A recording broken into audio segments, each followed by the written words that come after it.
sitting down, and the person who's launching the question really launches it, and they rattle off this very intense, very quick question, and you go, "Wow," like that. And then you're supposed to come back very, very quickly. Very, very. I said, well, let me think. I'm not sure about it. You're supposed to come right back with an answer? Yes, he's supposed to. It's like a pitch and a swing, huh? Yeah, yes. Wow. It's supposed to sharpen mental faculties. Even if you get the answer wrong? Well, that's. Even if you get the How answer many wrong? times did you swing at a ball and not hit it? Oh, plenty. There you go. So, it's your turn. I have a question. Yes. I was wondering what those characters mean. The characters there. That's it's a word. It's actually calligraphy done by Colin Rinpoche, who's here, founder of the center, and it says Tamal Shepa, which is it's actually Tamal She, and then down below behind the Buddha is the Pa for Shepa, and that's short for Tamal Shepa, and it. The rather deceivingly simple translation is ordinary mind. But it's not ordinary in the sense of ordinary like just our run-of-the-mill ordinary. It refers more to that's all kind of flotsam and jetsam, what we do, kind of an general day-to-day habit. But the ordinary mind is this fundamental nature of mind. Before we complicate it with all the manner of stuff that we get wrapped up in. But it's one of the favorite ways. There are many different ways that this kind of sense of mind as something very fundamental is presented. But ordinary mind has this characteristic. It's not fancy. It's not complicated. It's very, very direct and simple. And it's in the Tibetan traditions, very often where you have an altar, texts will be at the top. Even if you have like statues and things, the texts will be at the top because they contain like the kind of the real juice of the Dharma. So here it's part because that's where it would fit, but we can say, well, we're doing something very traditional too. It was kind of interesting that when Kala Rinpoche was alive, he had a whatever condition or something where his hands really shook in the, I don't know, probably the last few decades of his life or something. I think it was pretty much his whole life. Okay. Yeah. So, That's what I'm recalling that. yeah, so we also had a whole prayer that was written by his hand, and it actually has kind of a beautiful quality because it was kind of regular and irregular at the same time. And so, anyway, so I kind of like that about it. Mm-hmm. I think one of his Western students at one point just kind of asked, or maybe it was it Mudrik? Anyway, some of his students just asked him to make some calligraphies. At one point, it's not like he was he did a lot of calligraphy otherwise, but, he was requested to do that, so we made a number of them, and we have a few. KCC ended up getting them. We should probably frame more of them. Mm-hmm.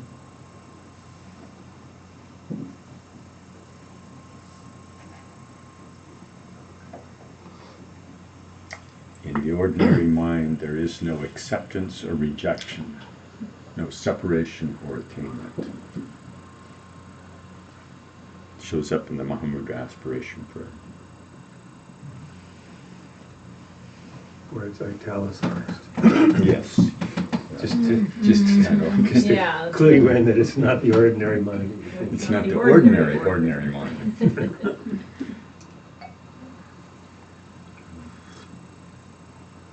The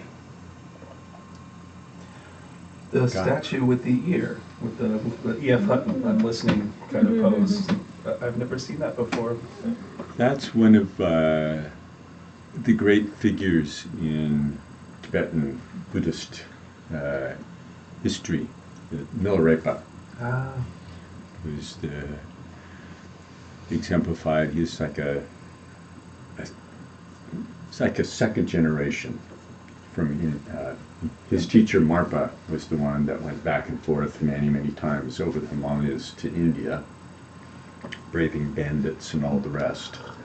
And then Milarepa was his principal student, and his story is quite famous. He has the kind of the bad boy attains enlightenment narrative going. nice. What's the significance of his ear listening pose? There are a couple of stories. Which one would you? Well, yeah, one of the things, so he was, rather than being like a monk in a monastery, he was a yogi, meditator, solitary in caves kind of guy for years and years. And so, you know, there in the mountaintops and whatever, he would, he wrote, and there's huge, you know, quite a big book of his songs. He wrote songs of realization and all kinds of, anyway, songs that have kind of instruction and meditation instructions in them, or that have, you know, that just tell about his experiences. And so one thing is he sang, so does that relate to that? But I think that more commonly, they talk about, it's like he's hearing the dakinis, and so the dakinis are kind of, what you call it, symbolic or mythical figures of kind of realization, but the kind of personification of like transmitting realization to the meditator. So it's quite the very deep level. And so the idea is like he could hear them, or Like his Perceive. muse, like his muse or something like that. No? Kind of? Yeah, that's not a bad gloss. But you know, listening. I mean, the dakinis are like, we could say all kinds of things, but they're pretty much anything we say is kind of like, you know, a little tiny fraction. But that aspect of kind of, it's not even, you can't really say a dynamic aspect of the environment or energy. It's kind of very sketchy how to contain it. wisdom. Yeah, it's kind of the dynamic Female, energy, so- the dynamic energy of Associated with enlightenment that's kind of naturally resounding, Yeah. expressive, and manifests in different ways. So being able to tune directly to that kind of energy and be in sync with it. I'm sort of flailing at a low level. Seems about the right. But there are sometimes it's more like he's holding his hand by the side of his mouth, and that would be related to the songs, Yeah. to make his songs heard. And if you see paintings, sometimes he's nice and white and kind of dressed in white, and he's kind of, because white's the symbol for yogi, and wearing just a white cloth, thin cloth, even in terrible weather and all that. But sometimes there'll be pictures where he's a little more haggard looking and greenish colored, and that's because he's said to have subsisted for years on mainly just nettles. And so they say that his skin turned greenish from just eating only nettles. Reminds me of the stories about Bodhidharma, the Zen tradition. Yeah. Although he wasn't much of the songwriter. Uh, There's the stories about him. He was another cave sitter. uh-huh. And there's a story about the origins of tea, that he became so enraged with himself for nodding off while sitting there, he cut his eyelids off and Oh, yeah. cast them down, and they became the first tea plant. So that's a nice little Oh. metaphorical story Mhm. for some tea. Luckily, now we can just drink it. Yeah. No, Just the eyelids. eyelid Yeah. part.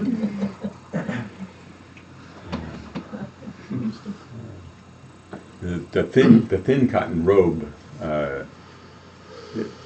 in weather like we've had earlier this month and perhaps earlier today, to think about wandering around in something kind of skimpier than a t-shirt. That was, and the weather, being outdoors in Tibet was cold. Part of the practices that the people who do really extended retreats, part of the practices are things that actually, when you settle the mind enough, and then can look into your experience and awareness, and then look into actually how the energy of the body actually flows, then when that's concentrated, when that settles into in a concentrated way, then a kind of warmth arises. And so that's one of the things that's introduced in extended retreats. And the tests at the end of that are to take the already flimsy cotton robe and dip it in water, which is the same temperature as the air. You might have to break the ice on the water to dip it, and then you wrap up in that, and you see how many of those you can dry.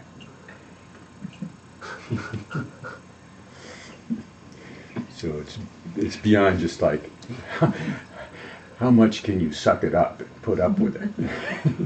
It's something kind of beyond that. So there are all kinds of things there. But There's it, a, oh. it can sound very exotic, but the way that we expend massive energy in our confusion, it's rather shocking when the mind really starts to settle down, that you can start to appreciate that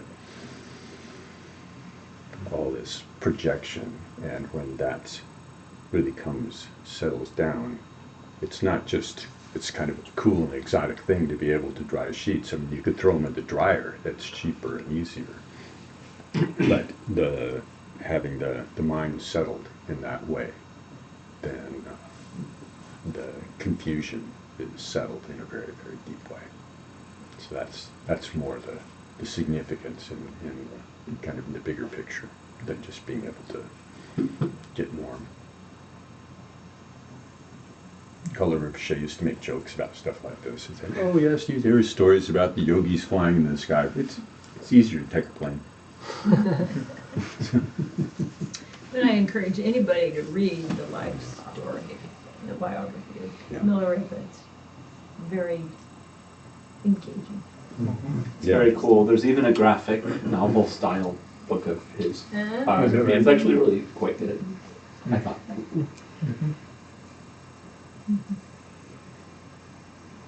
We had a little Tibetan comic book that was Milarepa's story.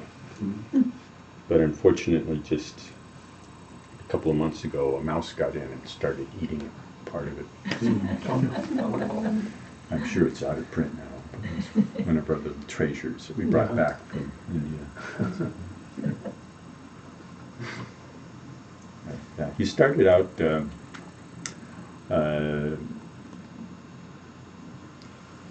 He was his parents died, and he was with his aunt, and then other family members started, or no, it was only his father died, and it was just his mother was left, and they were taken in by other relatives who abused them terribly, and his mother wanted to get back at the relatives for this abuse, so she coerced him into learning black magic, so he could basically do them all in, which he did. And then afterwards he had had second thoughts about that.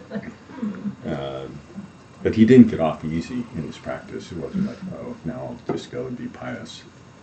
His teacher, Marpa, was really quite, put him through rather strenuous trials. He'd make him build towers out of stone, and carry stone from all over, and he'd show up when the thing was almost done or done. Say, who told you to do that? Put it all back. Take those stones back where you got them. And he did that over and over again. Because mass murder actually is quite a bit of a karmic thing to work out. So. But his songs of realization, his advice to just kind of ordinary people that came by, they're really nice. It's a lot of it's quite accessible. Some of it's just also very extraordinary. But that's he has that combination of the kind of the profound practice and the extraordinary expression of that, and also the all the stories and interactions that he had with simple lay people that were wherever he was and interacting with them.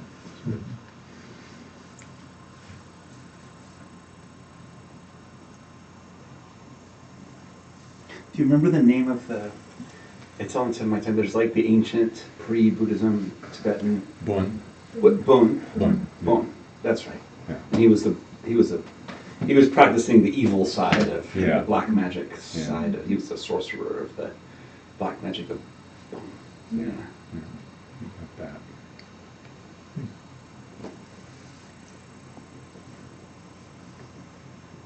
I want to say how grateful I am for the instruction tonight. I have been away from my practice for a bit and am getting back into it.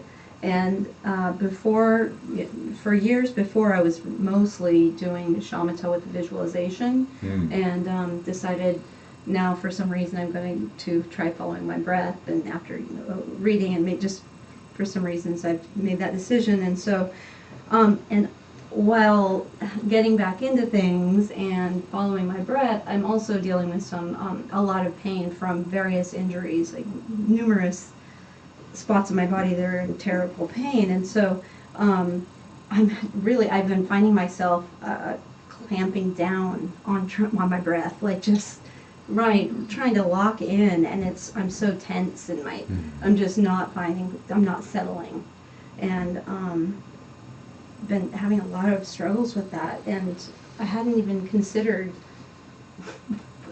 a practice that I tried so long ago, which is the just general awareness in my body. And it was really powerful to be able to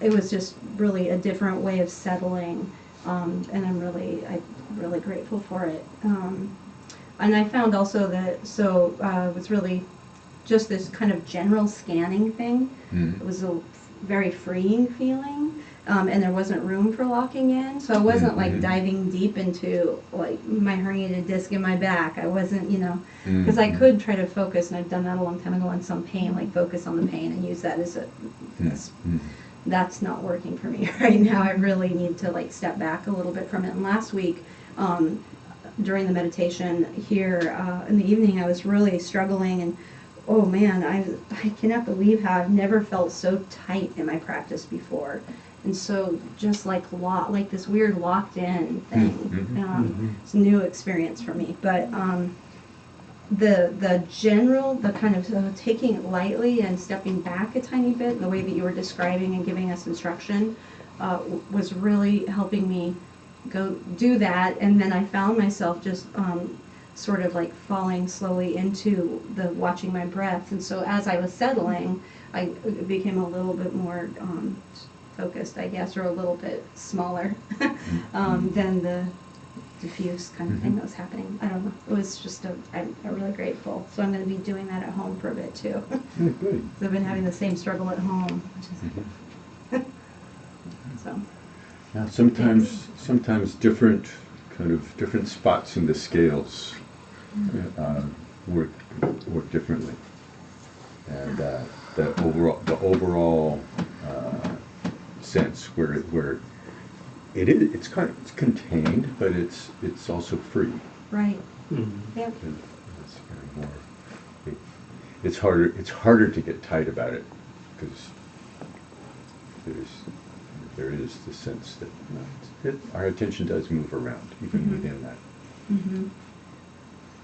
One of the Tibetan metaphors is if you have a horse and you want to tie it up, you don't use a rope that's too long or too short.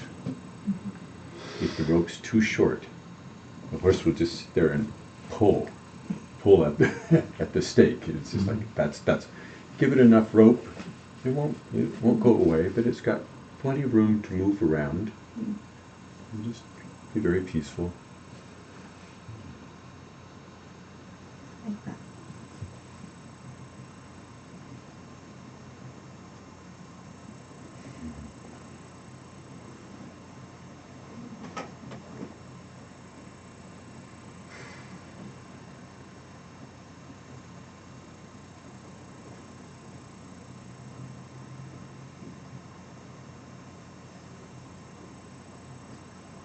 You mentioned Milarepa and the mass murder being quite the thing to have to work out karmically. Something I've been thinking about, a question that's come up for me, is when faced with aggression from other people or threats to your life, threats to the life of loved ones or other people, what would be like the karma's what would be a touch point for how to respond to that, say if put in a place where it's their life or the life of several other people or yourself, and incurring the karma of having to harm somebody to save other people, that kind of situation. There isn't a generalized response to that. Yeah. Yeah, even His Holiness Karmapa, I remember a story about, I think it was, it's not Trungpa Rinpoche, it's Vivid Awareness, Khenpo Gongshar. I think it's Khenpo Gongshar Khenpo Gongshar or Trungpa Rinpoche went to the 16th Karmapa when Tibet was being overrun and said, should I stay or should I leave? And His Holiness said, actually, you have to figure that out from where you are. And if you think, oh, well, there's going to be somebody who will have this kind of omniscient perspective, we would sort of take, okay, let's kick that upstairs to the Karmapa. But the fact is that the circumstance is quite different depending on exactly what's going on, exactly who you are, and what your capacities are.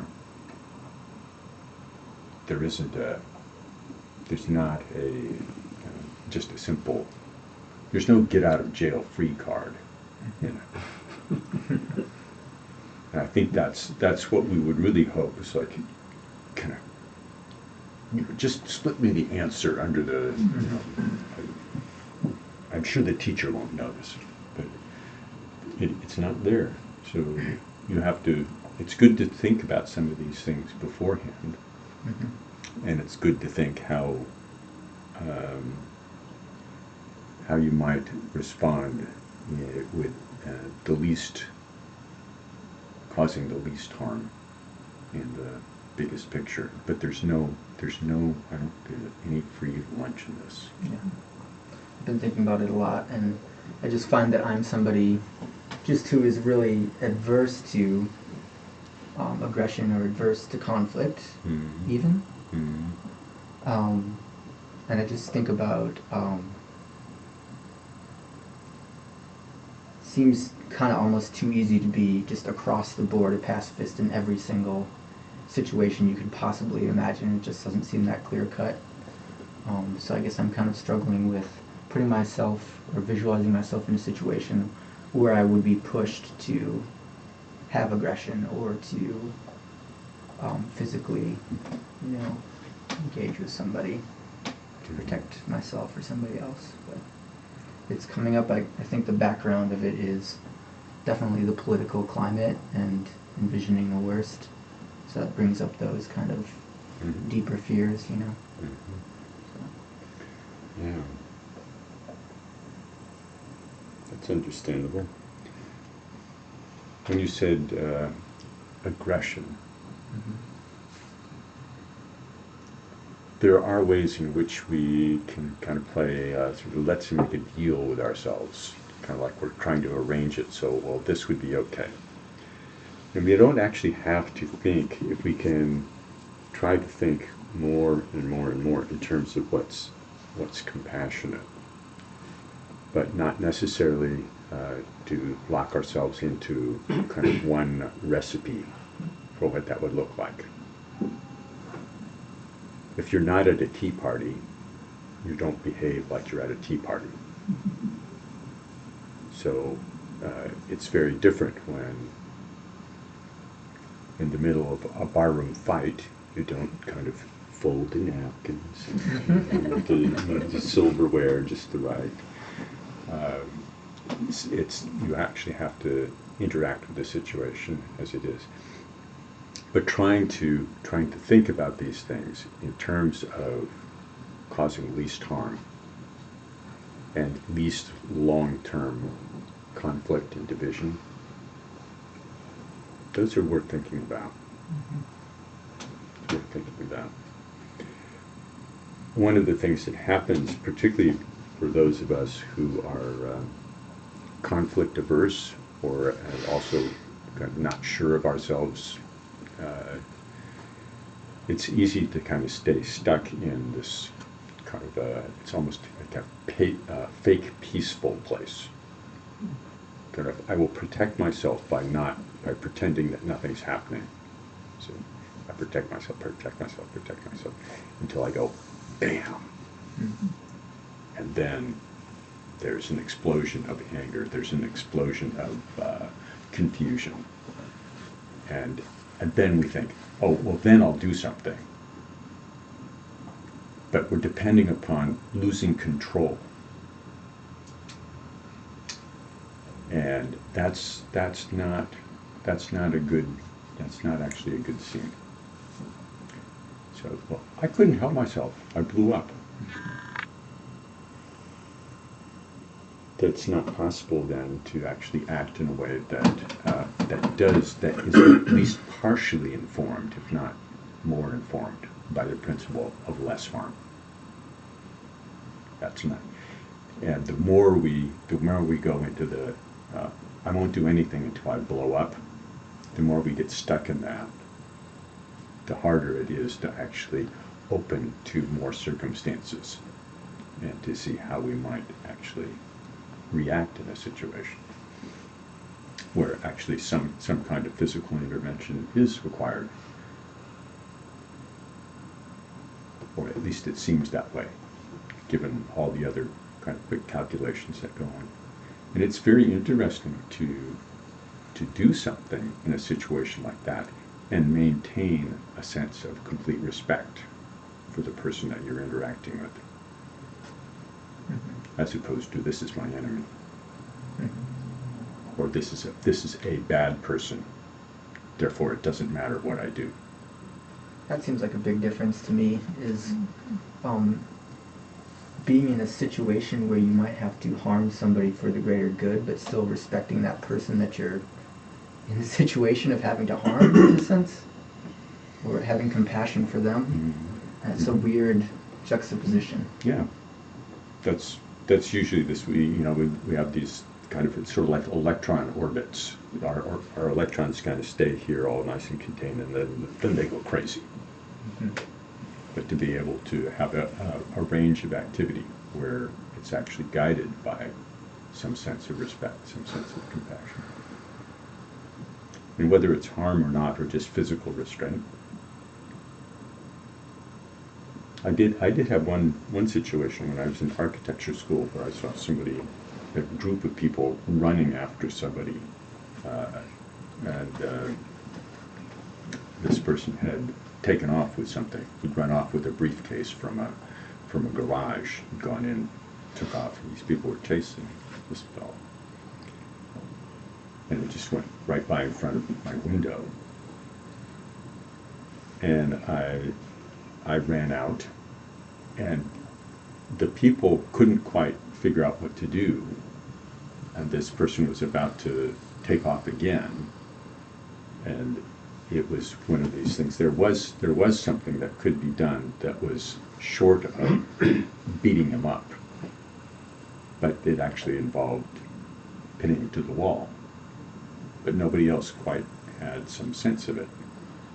So I did that. But while I did it, I spoke to the guy very politely and told him, why I was doing it, and that, we were going to have to let the police sort this out, and that I didn't tell him go through a big thing like, I don't assume you're guilty or not guilty. I didn't do that, but I basically let him know that I was not fundamentally taking sides. Other than that, I was going to bring this to a stop, to the point where it could be resolved in the way that we do things in society, there's no particular moral wonderfulness in that either, but it's at least kind of our common agreement. So in that you can say there's less, if we're all going to say we're going to play by these rules, then you act in a relatively polite way within those rules. There are less ripples. So that was kind of the principle. But it's interesting to be in a situation like that, and then to try to actually bring these things into practice. I don't know if I would have done as well if it was my briefcase. I